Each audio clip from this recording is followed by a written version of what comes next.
Pede para que qualquer pessoa que estiver presente tiver questões com direito de uso de imagem, a gente pede para conversar comigo. É isso. Boa palestra. Boa noite. Meu nome é Bruna Longo. Esse projeto, Memento Mori, Memento Vive, ele nasceu exatamente há um ano atrás com a morte do meu pai. Meu pai morreu dia 26 de julho. E no dia, 2 dias depois, eu escrevi esse projeto numa necessidade muito pessoal de tirar um pouco o véu desse assunto tão tabu que é a morte e o luto na contemporaneidade. E essa ação faz parte desse projeto, são 5 palestras sobre morte e luto, e todas elas são disponibilizadas no YouTube e também no site do espetáculo, brunalongo.weebly.com/memento. E qualquer outra informação sobre esse projeto está no Instagram do espetáculo, @espetáculo.criatura. Hoje a gente tem aqui a doutora Maria Júlia, e ela eu vou ler minha colinha, como sempre, porque minha memória. Livre docente sênior do Instituto de Psicologia da USP e uma das fundadoras do Laboratório de Estudo sobre a Morte, com a palestra A Morte e o Luto na Contemporaneidade, sob a perspectiva da tanatologia. Quando eu vi que ela era professora de Psicologia da Morte, eu enlouqueci. Então foi um dos primeiros nomes que eu falei, eu preciso dessa pessoa no meu projeto. E eu espero que todo mundo se interesse pelo assunto, porque é um assunto que, se a gente não falar, eventualmente a gente vai encontrar com ele. Seja na morte dos nossos entes queridos e amigos, seja na nossa própria morte. Então está na hora da gente tirar um pouquinho esse tabu do caminho e falar sobre a morte e o luto.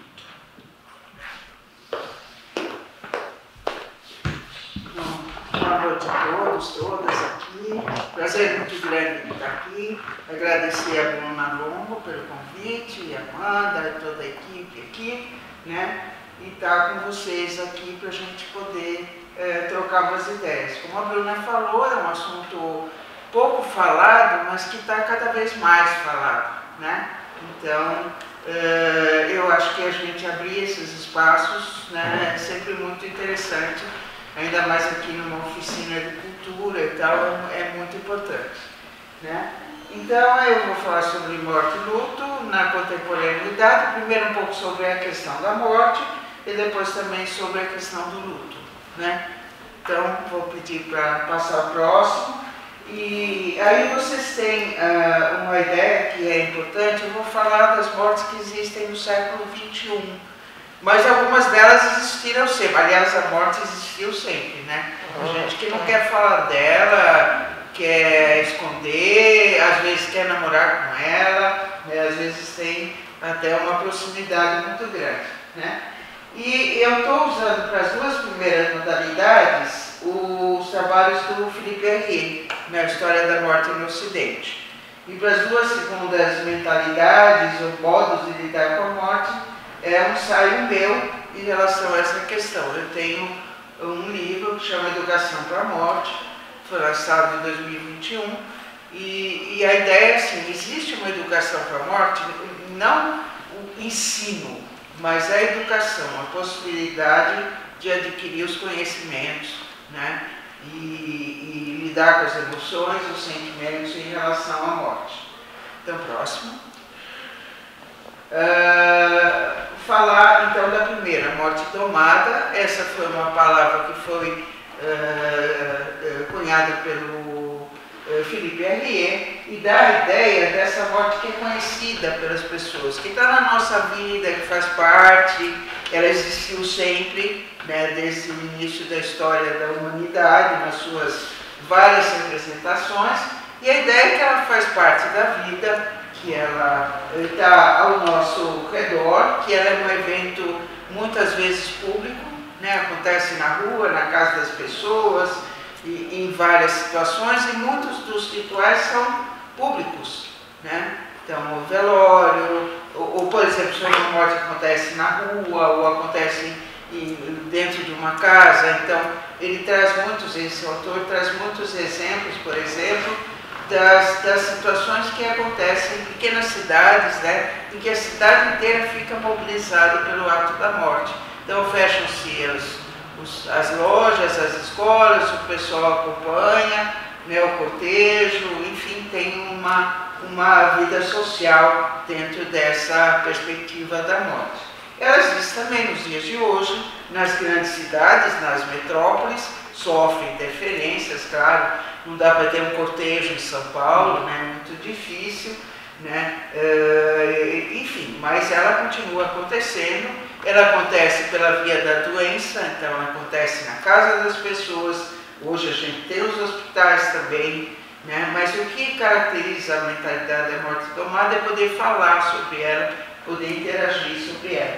Moribundo como centro da cena, isso é uma questão importante, né, seja pela doença ou por até, infelizmente, hoje com o aumento do suicídio, né, seja nas guerras que a gente tem, nós estamos vivendo guerras hoje onde a morte se miscure dentro da vida, né, e aqui, por exemplo, a guerrilha urbana, a violência, enfim, então a morte domada, ela sempre está aí, ela faz parte da vida, esse é um ponto importante, e nessa mentalidade é muito valorado o espaço para os rituais, né, velório, enterro, as orações de todos os tipos e outras cerimônias, né, então isso é muito valorizado. Próximo. Então, a ideia, também a medicina, e a religião e a medicina sempre estiveram muito próximas da morte, né? Então, as religiões são formas de compreensão do processo de morrer e elas são aceitas dentro dessa mentalidade. E a medicina, né, porque ela ocupa vários momentos na história da humanidade, muitas vezes é uma medicina de cuidados, não é uma medicina que busca a cura. A gente sabe que essa é uma questão mais atual, né, com o que eu já vou falar para vocês, com o desenvolvimento da tecnologia médica, da farmacologia e tal, né, o estudo da morte virou também parte da ciência e da medicina. Mas na morte domada, o lugar sempre central é do paciente. Isso é um aspecto importante para a gente considerar. E nós temos abordagens atuais em que isso acontece também. O lugar da morte em casa é um aspecto importante. Hoje isso ficou um pouco relativizado nos hospitais, mas existe uma tendência de tornar a situação hospitalar próxima ao que acontece dentro das casas. O grande medo é a morte inesperada e solitária. Né? Então, dentro dessa mentalidade, a ideia de morrer rapidinho, sem consciência e tal, não é um valor. Tá? Próximo. Então, o que ele chamou de morte interdita? Ainda estamos com o Felipe Arrier nos acompanhando, a história da morte no Ocidente. Ele vai fazer uma relação importante com o desenvolvimento da medicina, né? Com o estudo dos cadáveres, com o estudo das doenças e com o estudo dos processos de morte. Morte não é um momento, a morte é um processo, né? Então, isso fez o quê? Com que as pessoas se afastassem da morte. Então, ele traz essa questão importante. A gente estava falando como é difícil falar sobre a morte, as pessoas não querem e tal. Antes, isso não era uma questão. Não que a morte fosse fácil, os sentimentos são complexos e tal, mas não se tinha a ideia de que a morte deveria ser escanteada e tal. Ela faz parte da vida. Nessa mentalidade, então, ela passa a não ter mais um espaço valorado. A outra continua existindo, hein, gente? Não é que ela foi embora. Mas essa que entra, né? E ela vai atingir principalmente os profissionais de saúde, né? Vai ter uma medicalização da morte, né? A partir dos estudos com os cadáveres, que até hoje muitos cursos de medicina e enfermagem começam com o estudo de cadáveres, e a morte passa a ser um evento estranho, desconhecido para quem não é da área, né? Então, nós temos hoje muitos jovens que não viram uma pessoa morrer. Viram nos games, viram na TV, mas não viram ao vivo, né?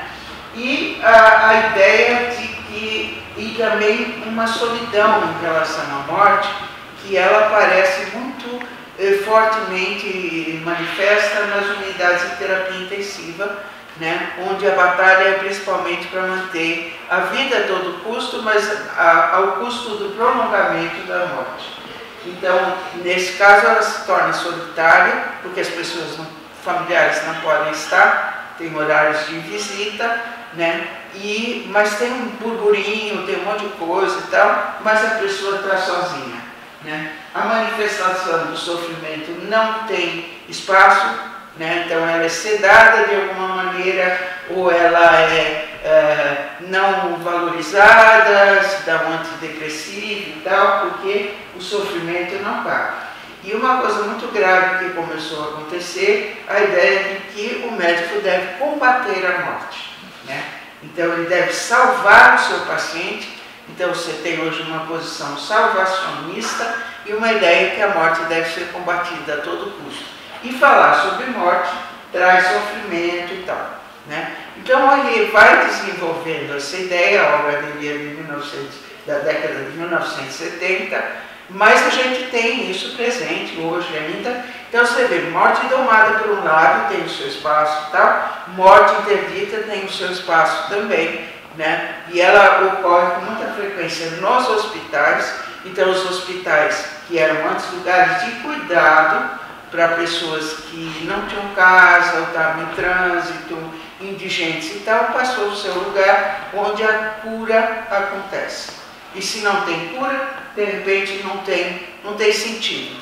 Né? Não tem sentido o que a medicina vai fazer se não pode curar. E olha, atenção, a maior parte das doenças não tem cura. Né? Algumas delas ameaçam a vida, outras não.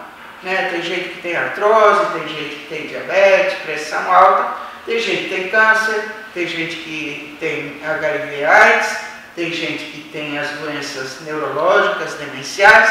Então as doenças estão todas por aí. Mas a ênfase é sempre na cura e naquilo que você pode fazer para salvar as pessoas. Próximo. Então, o poder da morte vai para a medicina. Então, a medicina se torna dona da morte. Não estou falando só dos médicos, né? Estou falando da equipe médica dentro dos hospitais. Então, quando não tem essa possibilidade de combater a morte, então o trabalho é sentido como inútil, como ineficiente e tal. Os rituais são minimizados, então você não dá espaço para despedidas, para simbolização, velórios o mais rápido possível, os enterros sem todos os rituais e tal, porque a grande questão é assim, evitar o sofrimento. A melhor morte é aquela que ninguém percebe. Né? E aí eu costumo uma metáfora do Frankenstein, o homem dos tubos na UTI. Eu sempre convido as pessoas que assistem a minha palestra a perguntar se elas gostariam de morrer assim. E também os médicos intensivistas e tal, se eles gostariam de morrer assim. E até agora, uma pesquisa bastante empírica, assim, sem questionários e tal, é que as pessoas não querem morrer assim. Então, por que encaminham as pessoas para essa situação quando não tem possibilidade de cura ou recuperação? Então, essa é a pergunta atual. Né? O grande medo, próximo, o grande medo hoje, né, é do processo de morrer. Já não é mais da morte, muitas vezes. As pessoas têm medo de como elas vão morrer. Vão morrer com dor, com sofrimento, sozinhas e tal, e às vezes em processos muito prolongados. Né? Próximo. Aí entram algumas questões, já o Felipe Herrera vai falar sobre isso, mas bem no finalzinho da obra dele, História da Morte no Ocidente, né?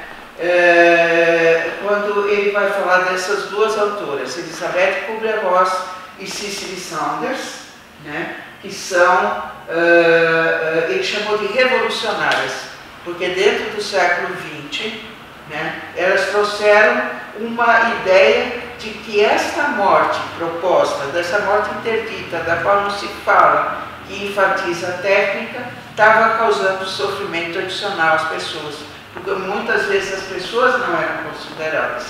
Então surgia a fala do tipo, bom, com esse paciente não tem mais o que fazer, né? É um paciente moribundo, vai para casa, porque aqui a gente não tem nada para fazer, e aí essa situação de abandono e tal, quando justamente a pessoa está mais frágil, mais solitária e tal. Então, Elizabeth Kubler-Ross, como psiquiatra, né, ela trouxe a questão do acompanhamento do sofrimento humano. Então, volta lembra do moribundo, que era o dono, o centro da situação, volta a ideia, né, que ele é o centro e que a gente deve escutá-lo no seu sofrimento, na sua dor e tal. Então, só que hoje acompanhado de toda a tecnologia. Então, como é que a gente vai fazer essa possibilidade de acompanhamento do ser humano no seu processo de finalização da vida, oferecendo também tratamentos sofisticados, com técnica, e a grande questão, assim, quando interromper esses tratamentos, né, que visam o prolongamento da vida, mas sem abandonar os cuidados. Então ela fica muito conhecida, ela tem um livro que é lançado em 1969, que chama-se Sobre a Morte e Morrer, que estoura, né, nas vendas, se torna um best-seller e ela se torna conhecida no mundo inteiro, e ela faz workshops e atividades com pacientes nos hospitais, em situações que eles se reúnem, pacientes familiares, profissionais, pessoas interessadas, e conversam sobre a morte. Nós estamos falando da década de 1960, né? 69, ela já tinha começado os seus trabalhos e tal, então isso vai no movimento contra a morte interdita, né? No sentido de abrir esse espaço. Cicely Saunders, menos conhecida talvez pelo público, mas muito conhecida pela área da saúde e tal, ela criou o que hoje nós conhecemos como cuidados paliativos, né? Mas não é que ela inventou, na verdade ela já fazia isso, porque ela era enfermeira oncológica e ela cuidava dos pacientes, cuidando do seu sofrimento, aliviando os seus sintomas, avaliando com a qualidade de vida e não tão preocupada com a cura, até porque ela trabalhava fundamentalmente com câncer. Em 1967, ela funda em Londres o St. Christopher's Hospice, que é o centro de referência em cuidados paliativos, e essa área de cuidados paliativos vai se tornando cada vez mais conhecida. Ela tem uma proximidade também com a morte domada, né, no sentido de priorizar o ser humano, priorizar o seu sofrimento, né, não se preocupar tanto com a cura e tal. Então, cabe muito bem nos dias de hoje, né, no século XXI, com o envelhecimento da população, com o aumento das doenças crônico-degenerativas e tal. Então, essas duas autoras são muito importantes, né, elas ouvem e cuidam de pacientes em processo de morte próximo. E agora eu não vou conseguir enxergar muito bem. Ainda da morte humanizada, né, a escuta dos pacientes familiares, a acolhida do sofrimento, a integração da morte como parte da vida, né, e a aprendizagem com o processo de morrer. Então aí tem um pouco essa ideia que eu venho desenvolvendo de que a gente aprende, eu e muita gente, né, a ideia de que a gente aprende muita coisa com a morte, com as perdas que nós temos, com vários processos e tal. Próximo. Então, na morte humanizada, a gente resgata o paciente como centro, né, a morte como conselheira. Então, hoje nós temos vários livros sobre essa perspectiva, tem Rubem Alves, tem Ana Cláudia Arantes, enfim, tem várias pessoas que falam sobre isso, né, e o resgate do processo de morrer. Então, é do sujeito. Então, a grande questão que nós temos hoje é de quem é a vida e de quem é a morte, né? Ainda não está muito claro isso. Próximo. E aí, finalmente, o quarto retrato é a morte escancarada. Também não é uma questão só do século XXI, ela sempre existiu, a morte violenta, a morte que entra na nossa vida sem pedir licença. É estranha essa ideia, né, de uma morte que não pede licença, né, que atravessa a nossa vida na rua, na violência, pelos órgãos de comunicação e tal. E o grande processo, o grande problema, né, que é o medo da morte violenta, é que ela é muito, ela primeiro pode ser banalizada, a arte tem que ser assim, não tem jeito, né? A gente vive numa cidade onde a morte espreita pelos vários cantos, entra até nas escolas, hoje que era um reduto mais ou menos tranquilo, hoje a morte era no entorno, agora está dentro, né? Sem antídoto você não tem como, né? Porque mesmo que eu fosse me esconder embaixo dessa mesa, poderia cair alguma coisa aqui, né? E todos iríamos para o espaço, né? Então é muito difícil a prevenção, né? E também acaba aumentando os índices de mortalidade por causas externas. Então o grande medo é da morte violenta. Tá? Próximo. E a morte na mídia eu chamei também de morte escancarada, porque você liga a TV e está lá, né? O tempo todo, cenas de morte, de violência e tal. Então eu até em algum lugar chamei de a morte no sofá, né? O consumo da morte, né? E é muitas vezes um foco na imagem, né? E às vezes com pouca elaboração. Excesso de imagens, escassez de texto. Claro que tem uma crítica em relação a isso, e hoje muitas discussões, né? Principalmente em relação ao suicídio. A morte nos meios de comunicação sem comunicação. Então a morte escancarada, como é que era antes? A guerra sempre existiu. E a guerra, além de ser a morte tomada, é também a morte escancarada, porque não respeita nada, né? Pessoas vão morrendo no meio da vida. Então esses são os retratos, e a gente vai entender então a questão do luto, né, que são perdas significativas, olhando para esses contextos todos.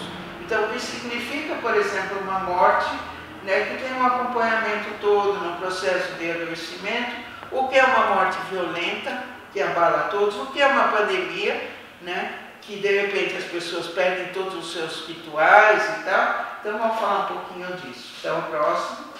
Né? Ainda tem uma reflexão aqui do Rubem Alves, né? Que é um autor que eu recomendo que vocês leiam. Ele tem crônicas, ele tem livros, né? E ele fala muito sobre a morte. E ele fala que houve um tempo que o nosso poder perante a morte era pequeno, porque não tinha tantos recursos e tal. E por isso os homens e mulheres dedicavam-se a ouvir a sua voz e podiam tornar-se sábios na arte de viver. Hoje o nosso poder aumentou, ele está falando da medicina, de todos os processos de salvar. A morte foi definida como inimiga a ser derrotada. Fomos possuídos pela fantasia onipotente que podemos nos livrar de seu toque. Com isso nós nos tornamos surdos às lições que ela pode nos ensinar. E nos encontramos diante do perigo. De quanto mais poderosos formos diante dela, inutilmente, né? E quanto mais tolos nos tornamos na arte de viver. E quando isso acontece, a morte que podia ser conselheira sábia, isso é muito importante, transforma-se em inimiga que nos devora por detrás. Acho que para recuperarmos um pouco a sabedoria de viver, seria preciso que nos tornássemos discípulos e não inimigos da morte. Né? Kubler-Ross e Cecily Saunders falam muito disso, e Kovács também. Mas para isso seria preciso abrir espaço em nossas vidas para ouvir a sua voz. Seria preciso que voltássemos a ouvir os poetas. Veja, a literatura, a música, o teatro, hoje em dia o cinema, né, todos eles têm, as artes plásticas, né, têm a morte como um elemento importante. Agora nós vamos falar um pouquinho sobre luto, o próximo. Darcy. Então, nós vamos falar sobre a morte no ciclo da existência. Vamos falar que existem perdas por morte, que levam a luto, mas existem perdas que não são por morte e que são significativas e, portanto, também levam ao processo de luto. Entre eles, a separação, o adoecimento, as fases da vida, as perdas fundamentais de emprego, de pátria, hoje dos refugiados, a pandemia, né? Mesmo que não se considerasse as mortes, que já foram muitas, né? Mas também toda a perda do que é chamado de mundo presumido. O que é o mundo presumido? Aquele mundo que a gente sai de casa, acorda de manhã e diz, olha, eu vou fazer isso, depois aquilo, e daqui a um mês eu vou fazer um projeto, depois eu vou viajar, depois eu vou ter filhos, depois... né? E aí a morte vem, e esse mundo da segurança, esse mundo que a gente conhece, base segura, ele se esvanece. Né? Então vamos falar um pouquinho sobre luto, agora de verdade. Né? Então o que é o luto? Né? A pergunta que eu sempre faço, alguém daqui nunca viveu um processo de luto depois do que eu falei? Claro que todos já viveram, seja por morte, seja por perdas presumidas, né, do mundo presumido, mesmo que não tivesse morte. Né? Então o luto faz parte do existir humano. Não tem existir humano sem luto. Então é um processo de elaboração de perdas e é um intenso trabalho psíquico. Né? É muito forte, né? Precisa de muita energia que então é desviada para essa elaboração. Né? Mas não é doença. É uma crise de grande intensidade. É uma experiência universal, mas é circular. Olha que confusão, que complicação, né? Porque a gente tenta entender como é que as pessoas entram no processo de luto, e por isso que não dá para falar em doença, porque as pessoas têm o seu modo, mesmo que possa parecer estranho para nós. Né? Então a gente vai falar um pouquinho sobre isso. É um processo experienciado. Então ele tem uma parte forte na consciência, e uma parte que talvez a gente ainda não conheça, mas vai conhecer. O que é muito importante, o luto precisa de cuidados. O tempo todo a pessoa precisa de cuidado. Mas não precisa ser cuidado psicológico especializado. Ele é bom, não vou negar, né? Mas é o cuidado das pessoas, é o cuidado dos familiares, dos amigos, das pessoas próximas, né? Que cuidam das mais diversas formas. O que importa no cuidado não é o que você acha bom, é o que é bom para a pessoa, o que ela precisa. Então antes, escutar e depois falar, né? Porque, estou até imitando ela, porque na verdade é a pessoa que vai nos dizer aquilo que ela precisa. E quando as pessoas dizem, eu não sei o que eu vou falar para elas, não fale. Na dúvida não fale, né? Porque pode sair alguma bobagem. Próximo. Essa teoria, eu não vou trazer todas as teorias, tem várias teorias sobre luto, né? Vocês vão encontrar desde o nosso querido Freud, que escreveu um texto maravilhoso, que chama Luto e Melancolia, que é um texto literário e que explica que o luto é um processo normal e a melancolia é um processo patológico, mas ele não está falando do luto quando ele fala da melancolia. Ele fala só que uma pessoa melancólica, que hoje seria uma pessoa com depressão, ela não consegue elaborar o luto porque ela está muito centrada nela mesma. Então não é o luto que é patológico. Mas eu gosto mais, não é que eu gosto mais, mas essa abordagem faz sentido para mim, que é a teoria dual do luto. Ela existe desde o século passado e adquiriu hoje uma importância grande. Então ela fala para nós que o trabalho psíquico de luto, olha que interessante, é um trabalho psíquico, da mente, de poder elaborar como é que fica o mundo sem a pessoa querida, como é que fica o mundo sem aquela situação que eu conheço, né? Naquela relação amorosa, naquela questão do trabalho e tal. Então uma parte da energia psíquica precisa estar na elaboração disso. Como é que eu vou viver sem? Né? E a outra coisa é a energia psíquica aí. Como é que eu vou restaurar o mundo para poder viver sem a pessoa? Então são duas ordens de necessidades psíquicas que precisam ter o seu lugar. Às vezes a pessoa está mais vinculada às suas perdas e não consegue fazer a parte da restauração. E algumas vezes a pessoa está tanto na restauração que não dá espaço para o sentimento. O que não está sendo cuidado acaba se manifestando de alguma forma. Então essa teoria é muito importante para dar espaço para os dois movimentos. Próximo. Aí o Bowlby, que é um grande autor na questão do apego, no desenvolvimento da teoria do apego, né, e das perdas de separação, ele levantou algumas questões importantes dos fatores que influenciam o processo de luto. Tinha aquela imagem do xadrez, agora vocês imaginam que é o xadrez também. Só fazendo uma pequena parte de humor aqui, né?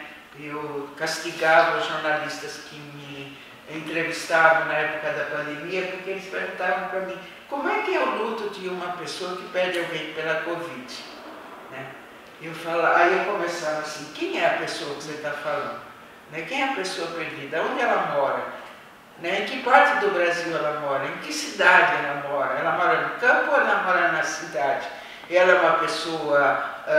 não, aí a pessoa perdida não. Isso é do enlutado. Pessoa perdida. Quem é essa pessoa? Como ela se relacionava com a pessoa enlutada?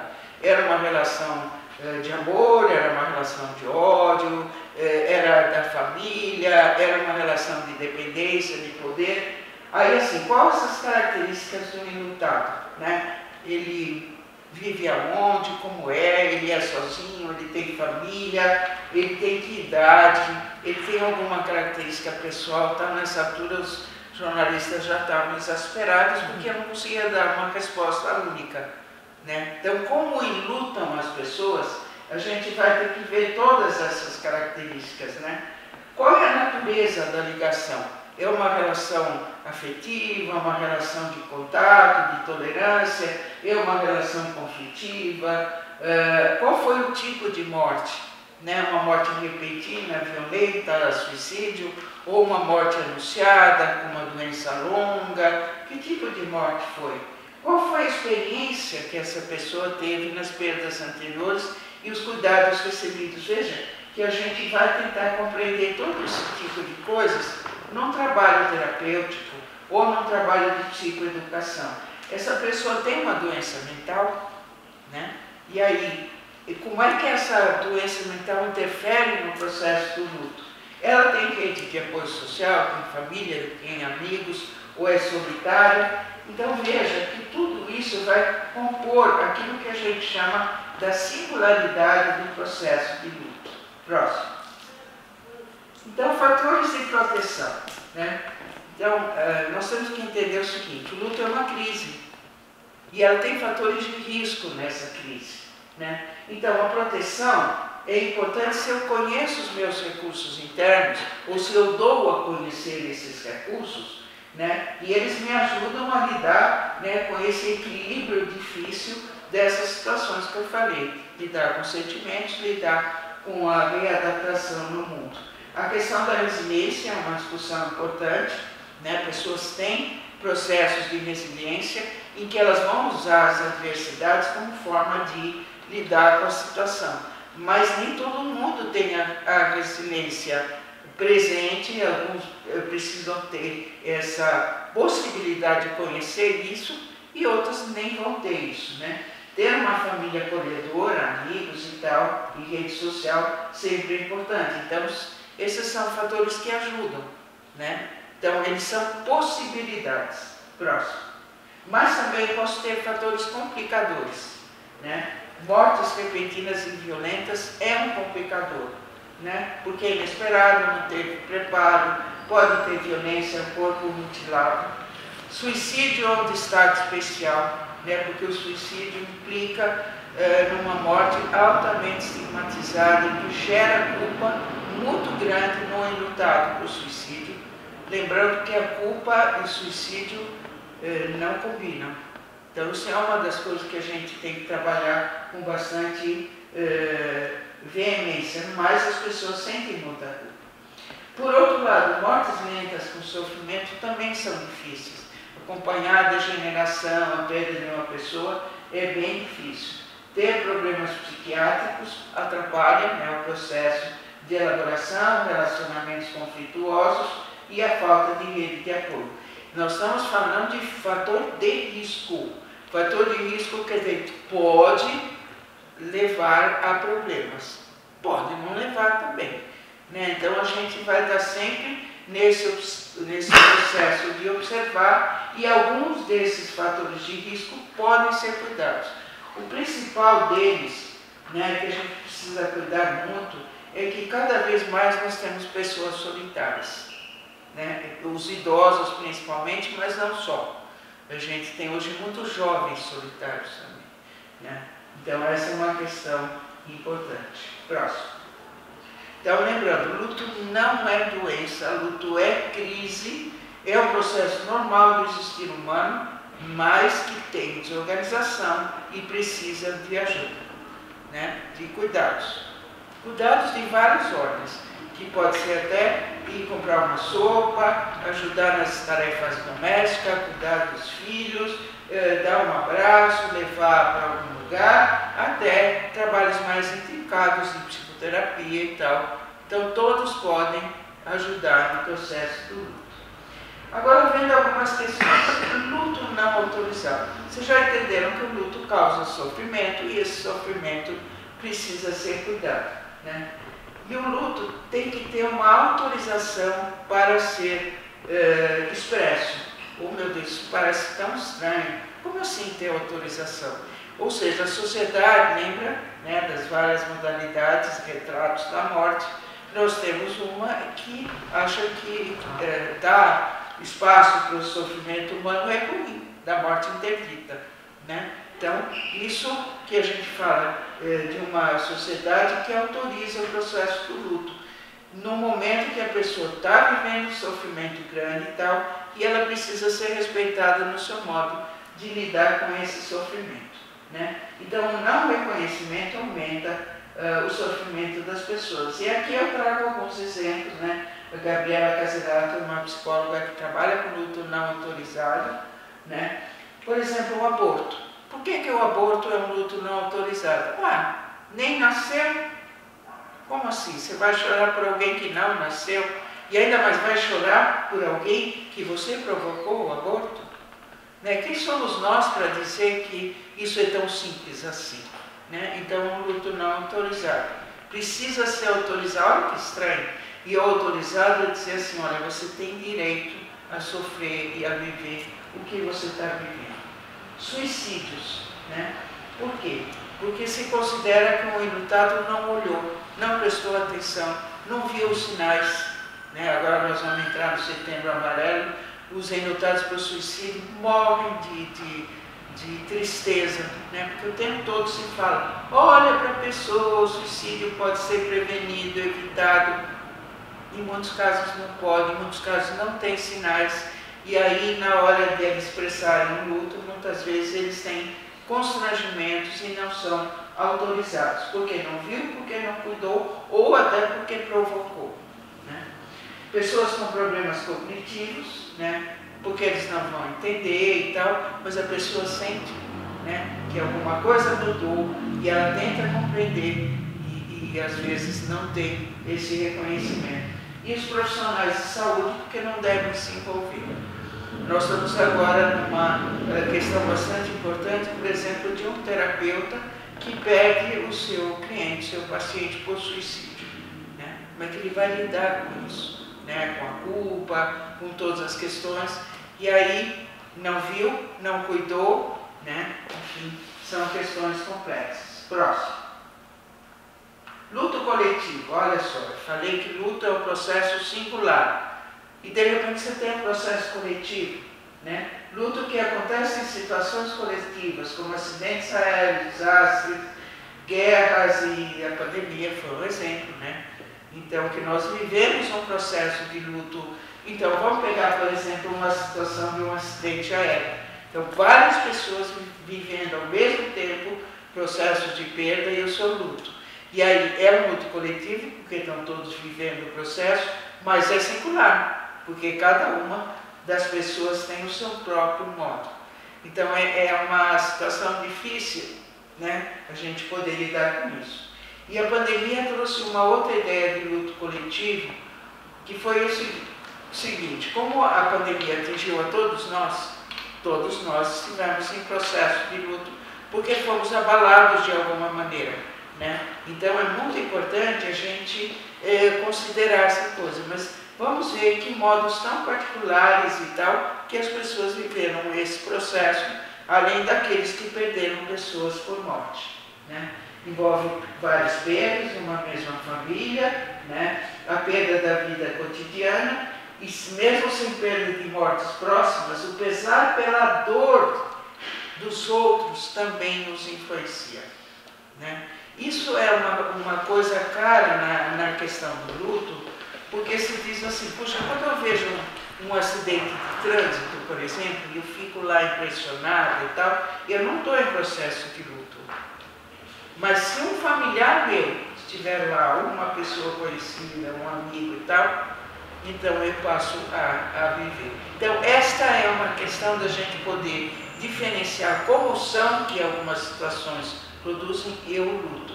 Só que a pandemia embaralhou isso, porque nós vivemos a comoção e ao mesmo tempo vivemos o processo em nós mesmos. Próximo.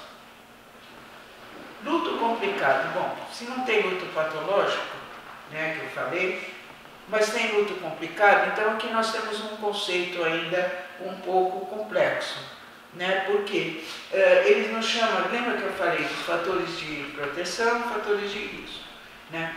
Às vezes não tem fatores de proteção e às vezes os fatores de risco são muito grandes. A pandemia foi um exemplo disso. Então, nós tivemos mortes violentas, mortes repentinas, sem rituais. Eu vou falar um pouquinho mais disso no final, né? E aí, as pessoas hoje, até hoje, tem muitas pessoas com lutos crônicos, com lutos sem possibilidade de elaboração, com muito sofrimento, com risco grande de adoecimento e com risco grande de morte, né? Então, a gente tem que tomar muito cuidado com isso. E nós estamos vendo muitas pessoas realmente com grande sofrimento e que precisam de cuidados. Não é a duração do luto, é a intensidade do sofrimento, que não permite que a pessoa elabore o processo e nem que ela faça a restauração, que é tão importante. Próximo. Vamos pensando aí nas perguntas, tá? Cuidando dos enlutados, então, é muito importante. Olha, essa primeira coisa parece estranha, né? Mas facilitar a percepção de que uma perda ocorreu. E aí eu coloco uma senhora no leito, né, que viveu com o marido tantos anos. Será que ela não percebe?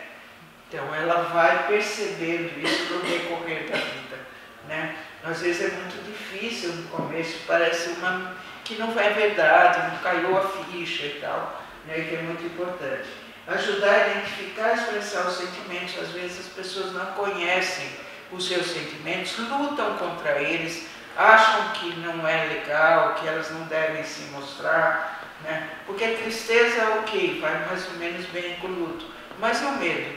E a raiva? Dá para sentir raiva de quem morreu, né?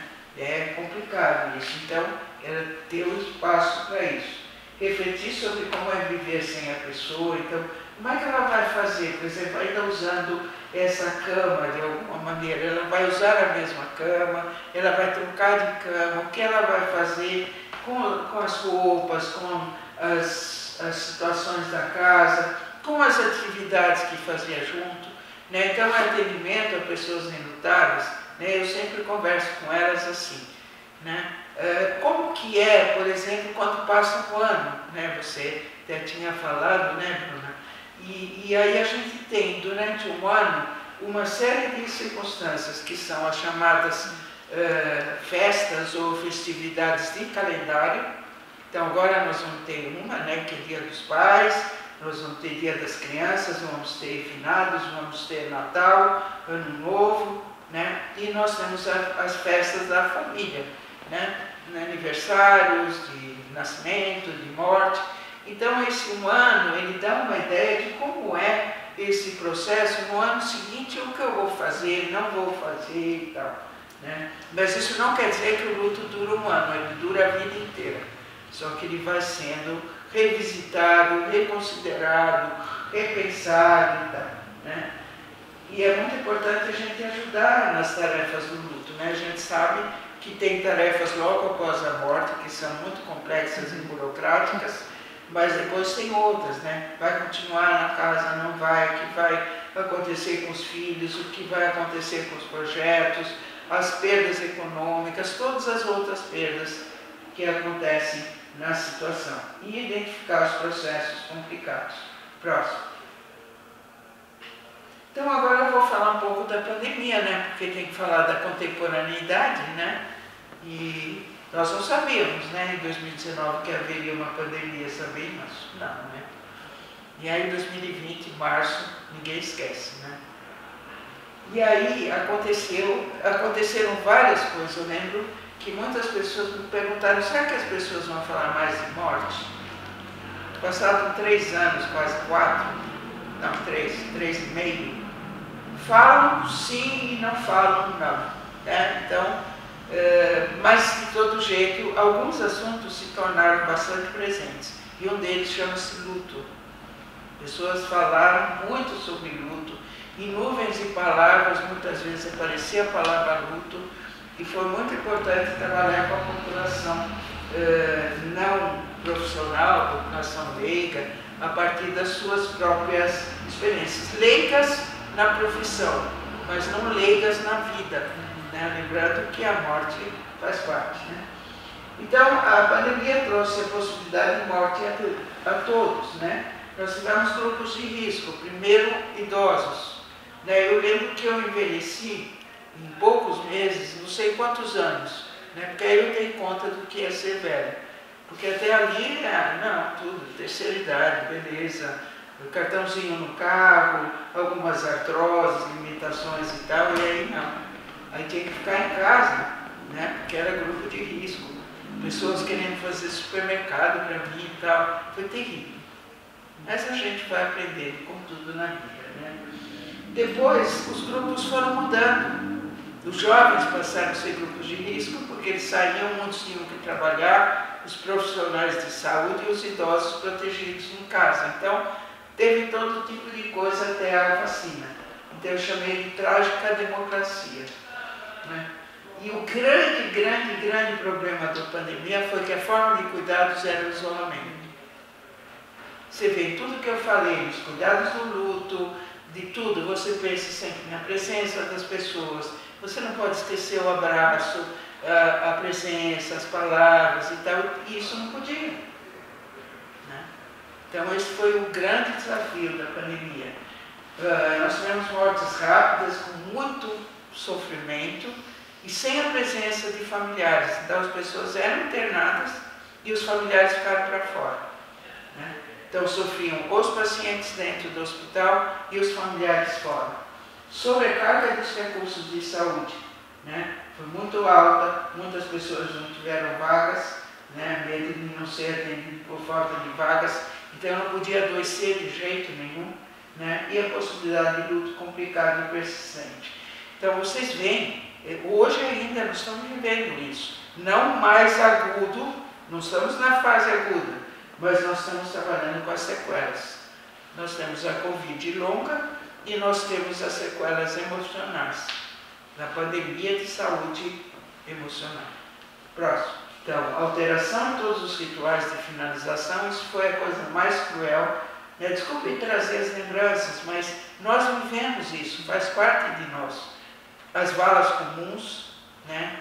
Os velórios esvaziados, e no hospital não acompanhamento no processo final de vida. Né? Tem um luto que é muito importante, que chama-se luto antecipatório, né? Acabei me colocando nos slides, que é o luto no acompanhamento do processo da doença, né? Das perdas da doença e da proximidade da morte. E o luto antecipatório ele é feito na presença dos familiares e dos profissionais. E isso não aconteceu, porque os familiares não estavam lá. E os profissionais de saúde mental, que muitas vezes coordenam esses processos, estavam fora. Né? Ou fora da UTI, dos quartos no hospital, ou em casa, né? ou em algum lugar fazendo atendimento online. Então, eles não puderam fazer esse trabalho presencial. Né? E isso é muito importante. O luto antecipatório ajuda muito no luto posterior. Então, mesmo as pessoas que se salvaram têm sequelas muito grandes do processo de UTI e os familiares que não puderam acompanhar também. Próximo. Velórios. Né? E aí eu coloquei nos 2 primeiros anos da pandemia, os velórios rápidos, com a presença de poucos familiares, aquele maldito, saco preto, né? Em que se colocava, né, pela possibilidade de não ter o contágio, então os caixões lacrados, né, sem ver o corpo, que é tão importante, as últimas palavras e tal. Então os rituais foram muito alterados. Próximo.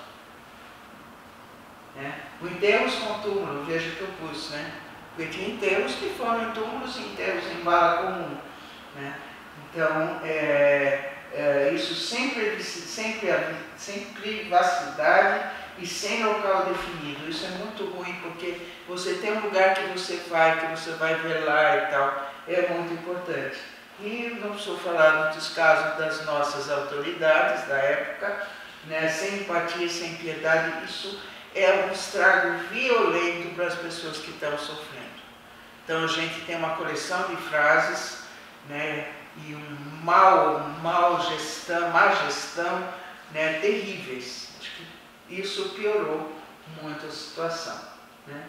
Riscos para a saúde mental após a pandemia, está aí, né? Nós estamos vivendo uma pandemia, não é nem uma epidemia, é uma pandemia de ansiedade, depressão, né? De solidão, de abandono, transtornos mentais, estresse pós-traumático. Isso é uma questão muito importante, demanda um cuidado muito específico, porque foi em muitos casos um luto traumático. Por exemplo, pessoas que perderam pessoas na rua, porque não tiveram possibilidade de ser internados, enfim. E a própria UTI, né?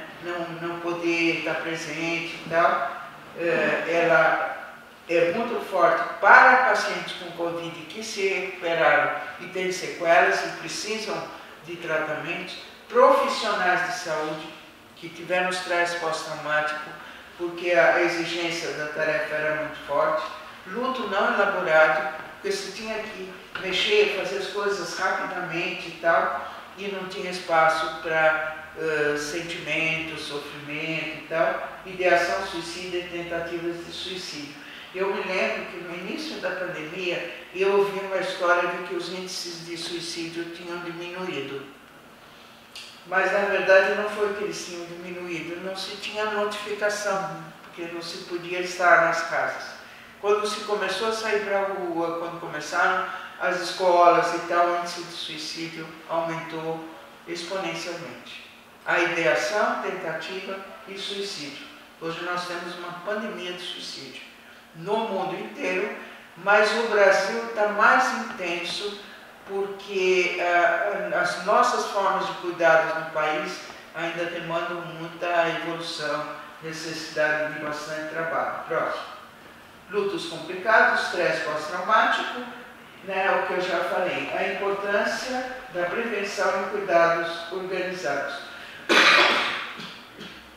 Em 2022, a gente lançou esse livro, Luto e Saúde Mental na Pandemia de Covid-19.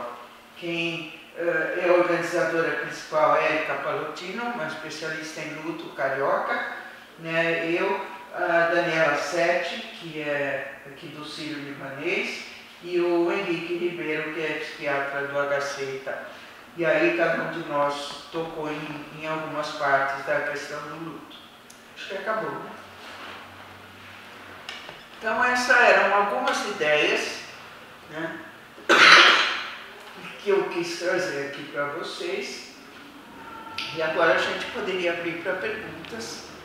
Eu vou então aproveitar e vir aqui para o papo, né?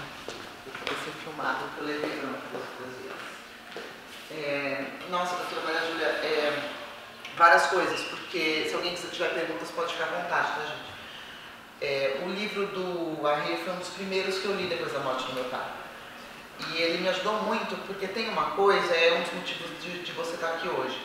Como eu não sou religiosa, eu não vejo nenhuma tradição religiosa, a minha família é católica, mas é aquele catolicismo cultural, né? Eu lembro claramente, depois da morte dele, de as pessoas me falarem coisas do tipo, agora ele está com seu avô, agora ele está... E que para mim era fofo, era bonito, e eu vejo assim, empatia das pessoas, tal, mas para mim não fazia nenhum sentido e aquilo. E eu queria elaborar o luto e eu não encontrava material para elaborar. Claro que no budismo, eu também sou budista, tá? Quando eu falo que eu não sou religiosa e sou budista, as pessoas ficam confusas, mas é que são coisas bem diferentes mesmo. No budismo tem muita coisa, mas eu senti uma necessidade muito grande de ter, talvez eu seja muito intelectualizada nesse sentido, eu elaboro muito pelo intelecto, de entender a morte, entender o processo, como que historicamente a gente vê a morte, como que eu me encaixo nesse processo, né? E aí algumas coisas do livro dele me chamaram muita atenção, elas eu recomendo, assim, para quem... Eu acho ele meio francocêntrico, né? Porque ele é mais europeu, mas aí você tenta dar uma... Essa questão da morte interdita, eu senti isso muito claro, porque no caso da morte do meu pai, eu acho que isso é muito comum para todo mundo, foi tudo muito rápido o processo depois da morte dele. Ele morreu às 1h52 da manhã, meu irmão estava no hospital com ele, 2h e pouco eles já tinham liberado o corpo, meu irmão estava indo escolher um caixão, aí liberaram o corpo, aí eu acordei às 7 da manhã, fui para minha mãe, o velório começou a meio-dia, 4 da tarde eu tinha sido enterrado. E eu lembro de uma sensação de não ter chance de processar o que tinha acabado de acontecer, porque era muito rápido. E bom, o dia do velório era um blur, né? Para quem já foi em velório, assim, eu não lembro, porque você tá, meu irmão tinha dormido, não, tá todo mundo, tinha muita gente, meu pai era muito querido, e as pessoas querem muito te abraçar, mas você, a família quase que fica ali recepcionando o resto das pessoas e acalmando todo mundo, né? A gente não consegue muito. Mas eu lembro da sensação de que eu precisaria de tempo. E aí eu escrevi esse projeto por causa disso, que é como que eu vou elaborar meu luto de um jeito que faça sentido para mim e que não faz parte de uma tradição religiosa. Né? Porque eu morri de inveja, por exemplo, no judaísmo tem uma semana depois da morte que a pessoa fica em casa, o enlutado fica em casa e a comunidade vem, cozinha, lava roupa, faz as coisas e você fica de luto, a sua função é ficar de luto. E no dia seguinte da morte do meu pai, eu estava hackeando o computador dele para descobrir o PIS/PASEP, para fazer o pedido do reembolso do velório e para entrar com o pedido de seguro de vida. E eu achei aquilo de uma crueldade, e é lógico que assim, eu tirei da minha mãe isso, né? Então eu e meu irmão, a gente tomou as rédeas, porque a minha mãe era mais fragilizada naquele momento, ela tem uma questão de saúde e tal. Falei, tá, se tem que fazer, eu vou fazer. Mas de estar em contato com pessoas, oi, tudo bom? Meu pai faleceu ontem, e a pessoa fala assim, tá bom, você precisa de tal documento. Não tenho, sinto muito, ou tenho meio da boca pra fora, tudo meio... Eu lembro que eu me sentia muito bizarro. Deixa eu te falar uma coisa, a questão espiritual, ela pode dar esse sentido, mas tem, por exemplo, o Viktor Frankl, um autor ele é psicólogo, passou em campo de concentração e tal, e ele não... e ele fala de uma espiritualidade laica, que é o sentido da vida. E esse sentido da vida, ele não está obrigatoriamente atrelado a uma religião. Então, essa falta de tempo que você está dizendo, ela ocorre no processo, mas ela não para aí, né? Porque você continua no seu processo de elaboração, né? Que ele vai acontecendo durante todo o seu processo vital. E você encontrou o sentido, por exemplo, do seu processo na sua arte, né?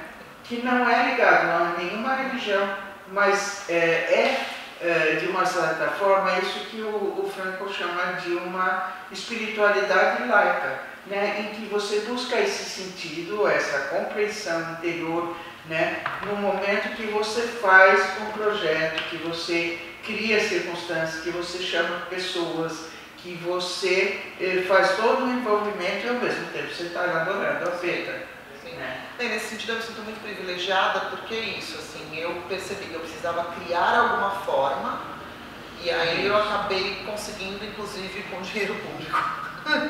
Né? E trazendo as pessoas para perto, né? E aí claro, tentando possibilitar para que outras pessoas também lidassem com isso. E tem uma coisa que agora eu não lembro se foi no livro dele que eu li, pode ter sido em outro, sobre o quanto o luto ele marca o começo da cultura. Eu achei isso muito interessante, que é a partir da morte, você começa a elaborar rituais, e a partir dos rituais você começa a elaborar pinturas e outras manifestações artísticas, e que na verdade a cultura humana começa com a questão da morte, do mistério da vida. E eu achei isso fascinante, né? E prova o quanto é necessário para a gente viver o luto. Sim. E viver com interesse, né? Porque também eu escuto muito, minha mãe ouviu umas coisas meio cruéis, assim, que eu tenho que dar uma filtrada, de que vai passar, mas por que você fala isso com uma pessoa, gente? Então, qual é o sentido de falar isso para alguém? Eu acho que assim, isso tem a ver um pouquinho com a dificuldade que as pessoas têm de lidar com as pessoas, né? Como que você vai lidar com uma pessoa numa situação... A gente não tem vocabulário, né? Para falar de morte, a gente não tem vocabulário. Não, mas às vezes não é o vocabulário, quem vai dar é a pessoa. Quer dizer, quando vai passar, ele na verdade ele vai passando, não é que ele vai passar. Não é que ele vai passar e acabou, ele vai passando, né? Você vai passando por várias fases. Fase não é nem o nome certo, hoje a gente está tentando acertar esse negócio das fases, porque a coitada Kubler-Ross, na melhor das intenções, ela falou de 5 fases. E elas acontecem ao mesmo tempo, né? Não é fase, é isso. Você tem aceitação não e barganha ao mesmo tempo. Não é aquelas palavras. Eu tenho uma brincadeira, eu gosto muito da Kubler-Ross, eu acho que ela é uma pessoa muito importante na minha história.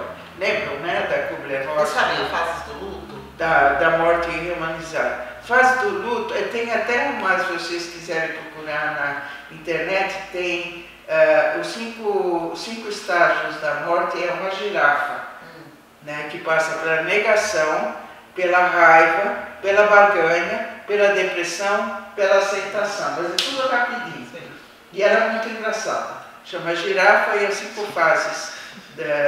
Mas a Kubler-Ross, muito importante, ela falou para você fazer uma sintonia com as pessoas e não para ser um modelo de luto. O que aconteceu? Pessoas buscam modelo, então pronto. Agora ele está ligando. Não, agora ele está com raiva. Aí se a pessoa não tem raiva, é porque o luto dela está estranho. Né? Então a gente está desconstruindo isso. Então, na verdade, o vocabulário é da pessoa. Então, quando você diz, vai dessa para melhor, vai passar, Deus quis assim, ela está melhor, que nós sabemos se está, se não está, onde está e como está. Então, esse tipo de coisa, quando a gente fala em psicoeducação, não faça isso. Fica do lado da pessoa, é que a gente acha que tem que falar, né? Quando a gente, na verdade, tem que ouvir. E teve uma coisa no velório do meu pai que eu fiquei ainda mais impressionada, porque as pessoas têm necessidade de falar e as pessoas têm necessidade de performar, principalmente gente que não é próxima. Então, por exemplo, tinha pessoas assim, de famílias distantes que chegou em prantos, me agarrando a minha mãe, e aí eu sentia que eu tinha que cuidar daquela pessoa. E eu acho isso de uma falta de emoção, né? Chega no luto, lá no velório, não é sobre você, né? Isso eu achei meio chocante. Mas me chamou muito a atenção essa questão da morte interdita, porque mesmo quando a gente fala da morte, fala do luto e tem o ritual do velório, é tudo a toque de caixa para a coisa passar logo e é tudo muito burocrático. Então, esse é um aspecto que tem a ver com a morte interdita, você tem razão, né? E que, vamos dizer, com a pandemia, as pessoas se deram conta de como o ritual do velório é importante, quando as pessoas não puderem fazer o velório. Porque o velório, pelo Henri, ele tem uma questão histórica importante, né? E aí por isso tem uma questão histórica também. Porque hoje você tem um modo de constatar a morte, né? Você tem sinais e tem questões neurológicas e tal, mas tinha tempo que você não sabia. Então a pessoa parava de se mexer ou eventualmente parava de respirar, tá morta, mas não estava. Às vezes era um desmaio, catalepsia, sei lá o quê, e pessoas eram enterradas vivas, de verdade. Hoje não há ninguém enterrado, muito raro. Tem um caso em sei lá quantos milhões, mas é o suficiente para criar confusão, né? Então o velório tinha também, além de ter a ideia da despedida, do pedido de perdão, de um monte de coisa. Tinha também a garantia, né, se a pessoa estava morta mesmo, se ela não ia sair correndo. Então, o que hoje são causos, né, teve um caso dos de velórios, uma mulher que acordou no caixão. Jesus. Teve um caso. teve. Mas, então, esse é um caso entre trocentos milhões que acontecem, e aí pronto, ai meu Deus do céu e tal. Então, hoje não precisa o tempo para isso, né? Mas os causos são causos, né? Tem histórias, tem tudo que são bem legais, né? Mas em tempos anteriores tinha que ter o tempo. Quando começava a cheirar, era então, realmente, morreu. O que eu senti muito é que, por exemplo, para mim, eu não vi o meu pai no velório. Eu não senti vontade de ver meu pai no velório. Mas eu senti essa necessidade de deixar a ficha cair um pouquinho mais lento do que foi obrigado a cair. Então, a rapidez, ela tem várias circunstâncias, mas eu acho que assim, a ficha, ela não cai no velório, na maior parte das vezes, nem no inteiro, quer dizer, a ficha vai caindo, né? Agora, o ritual é importante, só que o ritual do velório, ele perdeu um pouco a característica, né? Porque é a ideia de você velar um corpo de manhã, de tarde, de noite, de madrugada. Eu lembro meus avós ficou a madrugada. Era de madrugada. Aí começou a ter assaltos, começou a ter problemas e tal, então o velório fecha, o lugar do velório. Mas tem gente hoje que está fazendo em casa, voltou a fazer em casa, né? Então tem algumas tentativas de voltar para coisas que eram tão importantes, né? E aí sim, a presença da família, de juntar as pessoas que às vezes estão longe, dos amigos, né? E não ser aquele lugar que as pessoas vão dar risada, ou o lugar onde as pessoas vão comer, né? Porque tem partes do Brasil onde no velório tem comida, né? Não sei se vocês sabem disso. Então, tem lugares onde o velório é uma festa, né? Na África, por exemplo, tem lugares onde o velório dura uma semana. E aí o pessoal fica lá, bebe muito, não come, e aí começa a ter todo tipo de reações. Aquelas que você está falando, né? De arrancar os cabelos. Então, eu perdi um documentário do GNT que chamava, acho que Rituais do Luto. E olha, nós pelejamos para procurar, não conseguimos nunca mais. Eu vou achar, pessoal. Olha, se você achar, você vai ganhar um prêmio. Né? Porque é muito legal. Mostrava um velório frio no Japão, mostrava as mulheres que cuidam dos mortos, lavam e fazem as coisas, esse ritual na África. Se pudesse fazer a história aqui no Brasil, né? De como é no sul, como é no interior, como é no norte, no nordeste, os causos. Olha, a gente tem uma história ritualística muito interessante. Aí, uma outra, gente, se alguém quiser perguntar alguma coisa, eu monopolizo. Gente, aproveita, ela deu uma pausa. Eu monopolizo. Pesquisa minha. Vocês autorizam? Ai, meu Deus. Um outro aspecto que eu achei muito interessante é esse, que foi agora no final que você falou do luto antecipatório na UTI, e eu sinto que no caso do meu pai, por exemplo, ele ficou mais de um mês internado e eu praticamente mudei para o hospital e eu ficava trocando com meu irmão. E aí, talvez por causa do budismo, porque eu já vinha pensando sobre tudo isso, foi tão importante eu me dar conta que eu estava perdendo o meu pai. Sim. E aí tem um lugar também que eu acho que é cultural e que tem a ver com essa morte interdita, que é não fala isso, não vai dar tudo certo. Que é um lugar de que às vezes não vai dar tudo certo. E eu acho que a gente tem que aceitar que às vezes não vai dar tudo certo. O que é dar tudo certo? Ele não, vai se curar? Esse lugar assim, tipo, meu pai tá na UTI, vai dar tudo certo. Não, gente. Meu pai está na UTI com uma questão muito grave, ele tem 73 anos, pode não dar certo. E eu não quero ficar só na esperança. Uma amiga minha falou esses dias na oficina sobre criação a partir da morte, que ela falou, a esperança é uma das coisas que saem da caixinha de Pandora, né? E fala, é uma das últimas que morre. Talvez não devesse ser. Porque talvez a esperança não seja tão positiva assim, entende? Mas depende da esperança de quê? Sim. Esperança de cura ou esperança de não ter sofrimento, esperança de poder encontrar todas as pessoas, esperança qual? Sim.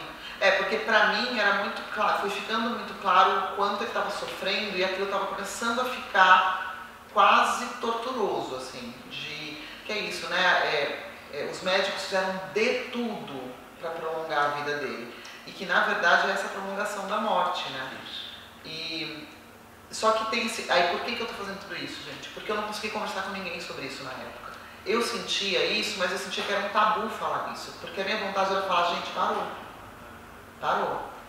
Só que como filha, eu não me sentia à vontade para assumir esse lugar, entende? Porque tem uma cobrança. Então, essa é uma coisa que se você vai ver agora, começando a ter um movimento em relação a isso no mundo inteiro, né? E aqui no Brasil um pouco, mas também já está começando sobre esse lugar. Primeiro, por exemplo, o que ele queria?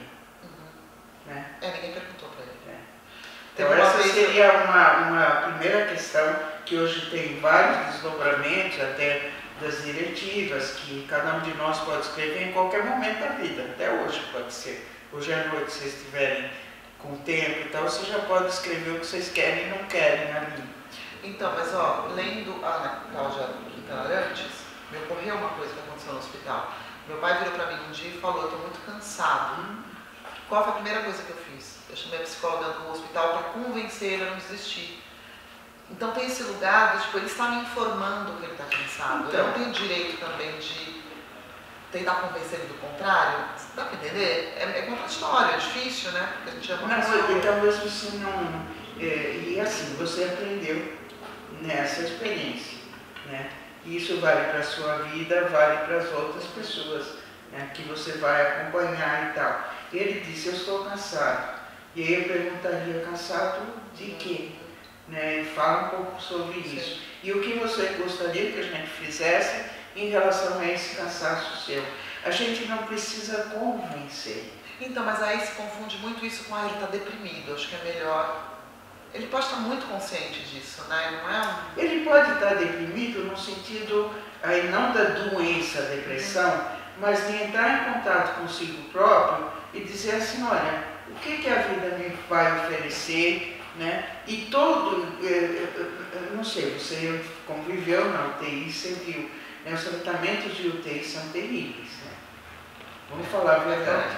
Então, quando tem a possibilidade de recuperação, você diz, bom, vamos fazer porque tem, mas se não tem, então o cansaço é um pouco isso. Eu quero dormir, eu quero descansar, não quero mais, né, essa intervenção o tempo todo comigo, né? E aí não tem que convencer, né? E aí sim, muitas vezes a interpretação que está deprimido, e aí você dá um antidepressivo. E aí a Kubler-Ross falava muito assim, a gente dá muito antidepressivo e não conversa, não ouve o que estão nos dizendo. E ela é psiquiatra, né? Então, acho que é uma coisa da gente ouvir mais. É difícil ouvir, né? Porque às vezes a gente ouve não bem exatamente o que a gente queria, né? Eu não sei o que o seu pai tinha, era câncer? Não, meu pai ele tinha uma questão cardíaca grave, e aí ele ficou com insuficiência cardíaca, pegou Covid piorou. Ele não faleceu por Covid, mas ele faleceu por insuficiência cardíaca. Uma história longa de problema no coração. Mas o que me ensinou muito essa experiência, foi além de eu entrar nessa pesquisa, que tem me ajudado bastante, é como a minha mãe é paciente oncológica, ela está em tratamento, mas está bem, a gente tem conversado sobre isso. E aí ela leu os livros da Cláudia, que tem uma linguagem muito fácil, né? Ela tem uma linguagem muito tranquila, assim. E a gente tem falado disso com frequência, e também eu quero ouvir o que ela tem para me dizer, para eu respeitar, porque tem um lugar que é egoísta, mas é amoroso, né? De, ele está falando que ele está cansado, mas eu amo tanto que eu vou tentar. Não, calma, o que ele quer. Aí a gente começa a pensar o que é o amor, né? Pois é. O amor é mantê-lo, ou o amor é deixar, né, que as coisas... E não é abandonar, porque, então, hoje tem uma discussão muito séria sobre cuidados paliativos, que chega uma hora que você interrompe certos tratamentos, mas não interrompe os cuidados. Então não é jogar a toalha, não é largar a mão e tal, mas é cuidar, né? E você vai cuidar até o fim. Mas cuidar dentro de um processo que vem acontecendo. Sim. E que é humano, né? Que é humano. E que você aprendeu. Né? Então é isso que eu digo, a gente aprende com o processo da morte. Acho que essa é uma questão importante. Só que, gente, a gente vai encerrar daqui a pouquinho. Se alguém quiser fazer uma pergunta, porque... Tinha uma pergunta para fazer. Eu devo só falar isso, aí eu te passo para você, tá? Porque eu sinto que é isso, assim, por que a gente está fazendo isso? Por que eu estou fazendo essas palestras? Porque eu acho que a gente tem que trazer à tona esses assuntos para que eles não fiquem urgentes na hora que acontece a morte de alguém ou na hora que você recebe uma notícia. Que a gente trabalhe isso de forma mais processual durante o tempo. Isso. Porque o que eu sinto é que, no meu caso, foi um sopetão e aí, pelos meus processos próprios, eu fui entendendo. Então, a morte da minha mãe, que vai acontecer, talvez eu até morra antes dela, a gente não sabe, mas a hora que a minha mãe morrer, eu vou ter todo um outro equipamento para lidar com isso que eu não tinha com meu pai. Com certeza. Você está elaborando a perda do seu pai e está se preparando para o que vai acontecer com todos nós. Não, e eu sinto que eu estou elaborando a minha perda, Também. a minha morte. Também. Isso que eu tenho trabalhado muito isso. Também. Apesar de de ser Não, mas a gente não sabe, eu Não posso sabe. só sair na rua e tropeçar, né? É. A gente não sabe. Diga. Eu queria saber o que você acha sobre a eutanásia. Tipo, nesses casos assim, terminal, se um paciente quisesse aderir a essa eutanásia, você acha que seria algo Eu tranquilo? escutei a pergunta porque eu acho que eutanásia, o resto eu não consegui ouvir. Não, tipo, um paciente está num estado terminal, assim, não tem muito o que fazer, e ele quisesse optar por essa eutanásia. Você acha que seria Então, algo vamos pensar o seguinte. A pessoa é dona da sua morte? Acho que deveria, talvez. Não deveria ser. Ela é dona da vida? Da sua vida? Também não, né? Mas vamos supor que nós estejamos num mundo em que nós somos donos da nossa vida e da nossa morte, né? O problema da eutanásia é que eu preciso de uma outra pessoa que vai fazer com que eu morra. Isso é toda a complicação da história, tá? Porque assim, vai chegar um dia que a gente vai morrer, isso todos sabem, né? A gente não sabe o dia, a hora e o modo. Algumas coisas a gente consegue planejar nessa situação, outras não. Né? Ela falou de morte repentina e não vai dar para planejar. Mas quando a gente tem uma doença, por exemplo, e tal, né? Então eu posso conversar com as pessoas a respeito disso, e quando vai chegar um certo momento que eu não quero mais que façam certos tratamentos e tal. Então eu vou suspender tratamentos, mas eu não vou dar nenhuma coisa que vai provocar morte. Essa suspensão de tratamentos, ela pode ou não levar à morte, né? Mas são tratamentos que já não estão tendo um efeito de recuperação, só de prolongamento do processo. Tá? Isso recebeu um nome aqui no Brasil que chama-se ortotanásia. Ortos é certo, tanásia é morte, certa. Né? Então eu não vou ficar prolongando o processo. Isso pode. Isso a pessoa pode pedir e o médico deve acatar. O problema da eutanásia, onde ela é legalizada, ela por enquanto é autorizada para pessoas que têm uma doença terminal e quando alguém diz que o sofrimento delas é intolerável. Tá? E ela tem que provar que ela está em sã consciência das escolhas que dela. ela tem capacidade e condição de falar sobre isso, mas apesar dela ter a capacidade e condição, uma pessoa de fora tem que dizer, não, é de verdade você está sofrendo muito, eu fico possessa com isso. Né? Mas, enfim, o sofrimento é subjetivo, é próprio nosso. Então, eu não sou contra a eutanásia, mas eu acho que antes da eutanásia a gente tem muita coisa que dá para ser feita sem fazer a eutanásia. Entre essas, uma do que eu falei para você. É que tem uma questão jurídica mesmo, assim, porque a eutanásia pressupõe que outra pessoa vai tirar a sua vida, isso é assassinato. Dentro da lei brasileira, por exemplo. Na lei brasileira não É pode. assassinato. Nem nós, Então, nem médico, nem ninguém. A sua opção é o suicídio. Aí você mesmo teria que, enfim, dar cabo da sua vida. Não, mas aí tem o suicídio assistido, Sim. também tem várias coisas. Como é que é? Então, Suicídio eu, em princípio, não sou contra a eutanásia, porque eu sou a favor de que as pessoas tenham morte com dignidade. Mas eu acho que a gente tem a possibilidade, aqui no Brasil não pode, então acabou, não tem, não é que não tem discussão, deveria ter discussão, Não É que tem tem discussões que tem que ocorrer ainda. antes dessa, né? Hã? É que tem discussões que tem que avançar antes. No Brasil não pode nem abortar, gente. Assim, se eu não tenho direito a decidir o que acontece com meus órgãos reprodutores, quando que eles vão me dar direito a decidir o que Então, acontece? mas eu acho que a gente deve avançar Sim. junto com os outros países. Porque a eutanásia não é obrigação, é escolha. Só que, bom, eu não vou entrar nessa seara, porque senão nós vamos sair daqui meia-noite, 1h e tal. Né?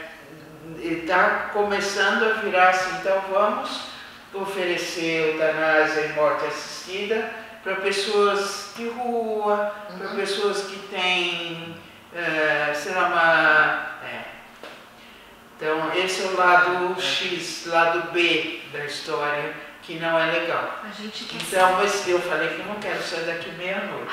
Né?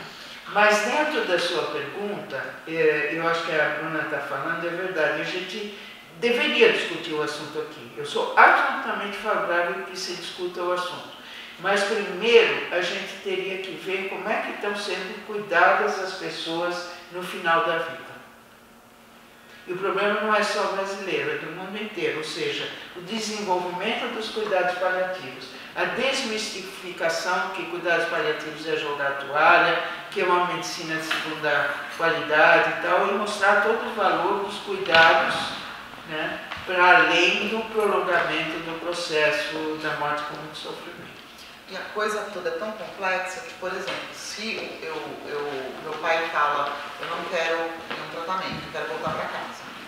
E aí a gente traz ele para casa, e ele morre em casa, é toda uma burocracia porque envolve polícia.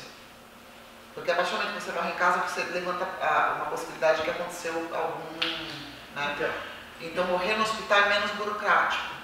É muito complexo, né? Tudo muito Mas complexo. o pessoal dos cuidados paliativos está tomando conta Sim, disso. sim. Então, hoje em dia, existe uma facilitação do estado de óbito, existe uma série de coisas que estão sendo pensadas.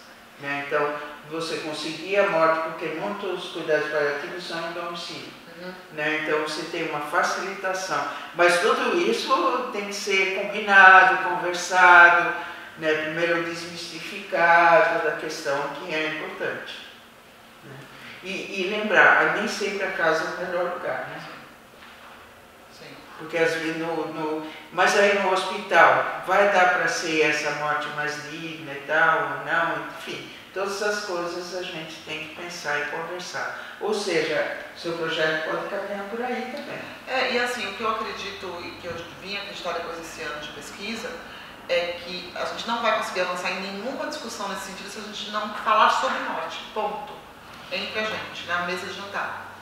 Porque vai ficando tudo tão envolto em vira essa boca para lá, que aí a gente não consegue chegar no ponto da discussão pública sobre morte, né? A gente não vai nem para o privado, aí não vai para a pública, aí não vai para a jurídica, aí não vai para... E aí a gente não avança em sentido nenhum, né? Então, esse projeto é maravilhoso nesse sentido. Esperamos que as pessoas assistam os vídeos e consumam, né? E tem muito livro interessante, gente. Eu li muita coisa boa e esse do Arre foi bem legal para entender um pouco que não foi sempre como é hoje. Porque dá uma sensação de, é assim que é. Não, já foi diferente, né? Eu estou estudando rituais de outras culturas. O meu espetáculo é um pouco em cima de diversos rituais fúnebres. E você fala, gente, olha, tem muitas possibilidades de se pensar no luto e a morte. E então, se você olha como é no México, sim. Se você olha como é na África. Sim, na Indonésia tem um lugarzinho ali que eles convivem com o cadáver dos mortos por anos dentro de casa. Eles limpam. E é isso, quando eu mostro para alguém, eu mostro as fotos, porque tem foto, gente. As pessoas, ai meu Deus, mas é porque pra gente um corpo morto é muito chocante. Para aquelas pessoas não é. Né?